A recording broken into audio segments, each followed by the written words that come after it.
تعلينتي وين قدمتي تعلينتي وين قدمتي وحين قدمتي ريزالت ماشي أنك كما هينو حواي إيه مثلا هذه السدح إلى باتن كونوا أرضي وامتحان قادته هل إيه كجرين أو إيه كجرين أفر إيه ماينس كله إيه كجرته ودبعت أفر إيه تبصنا محل لقي شقينا إيه أرنت إيه تعالى وحنكون بوهني مدح داينه وما أرتقوا يهو مشموع آدم بره وزير آدم بره نظيف جامع قبل نظيف جامع إيو مشموع دقو إيه وح الله الماله وحان خبا أرنتا مدعي كرتو سدح إلا باتن كونوا عنق أو ما أرت النورث إيسترن امتحان كقاعدته وقارس تضربكم أي كل هذا حي ووجير لحكم أي كل هذا من غير لحكم أي كل هذا تناريبا أفر أي كل هذا 23,000 students zero A ما بدعي كرتو بدك لو واحد دعي كرين أفر A minus انتهي لهذا واحد دعي كرين 75% of the result انتهي نقطة D plus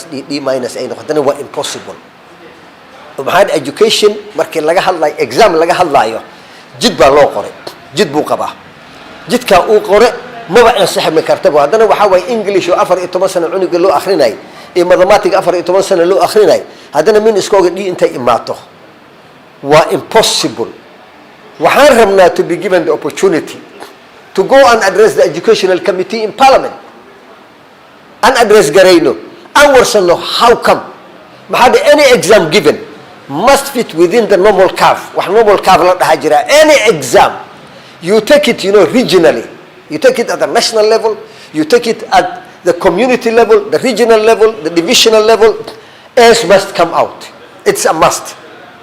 for socio-economic reasons هديت عن أمد بدوبني أمد لما السعونيسو ده كذا شغل مجلايون شغل مركز لسينا هنا وحين نقول ده ما أرتي يعني أو favors بحلوسي الدنيا that nobody wants favors. People want a government of justice and not a government of favors.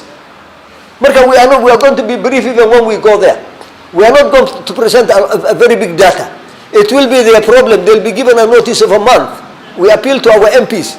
Let them give us the opportunity to address. To address that particular issue, because you cannot have 23,000 students for 14 years and there is no A, there's only 4 A minus. It's a disaster. Worse than even a nuclear, bombing. It's absurd. So we are appealing to be given that opportunity so that we ask why.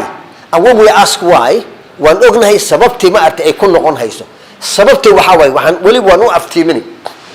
Waxaan ugu aftiimini problemku waa neck. meel kale ma bahabo.